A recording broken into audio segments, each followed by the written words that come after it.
Hi, I'm Josue Benavides, and I'm a design director on Spider-Man 2. I'm Aaron Espinoza, and I am the Advanced Senior Community Manager at Insomniac Games. When I first picked up the DualSense Edge controller, it had a real weight to it, which I really enjoyed. I like the feeling of the weight in my hands.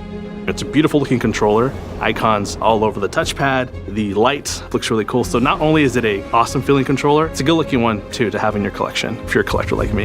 I thought it was pretty easy to swap out the stick caps and the back buttons. I didn't even have to read the instruction manual. They pop right off and then pop the other ones on. My favorite sticks are the standard sticks. They give you a nice grip, keeps me completely on edge when I'm playing Marvel Spider-Man 2.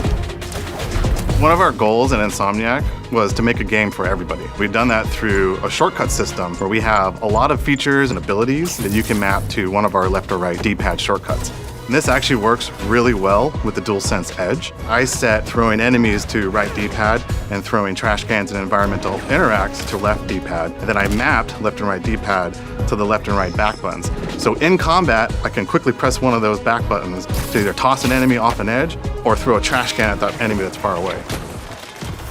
In addition to having a really great story, in addition to having really great gameplay, people just love to take really good photos. I'm a big virtual photographer when it comes to Marvel Spider-Man. As I'm moving through the city or I'm trying to capture a really cool shot, every second counts for every frame of animation. One of the cool new shortcuts that we have is game speed. You can switch the game between 70%, 50%, and 30% game speed.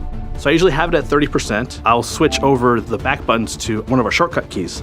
Setting up the DualSense Edge controller through the UI was very seamless. The UI menu shows you the controller layout, and it's really quick. You can just select one of the buttons and go through the options of what button you want to reconfigure.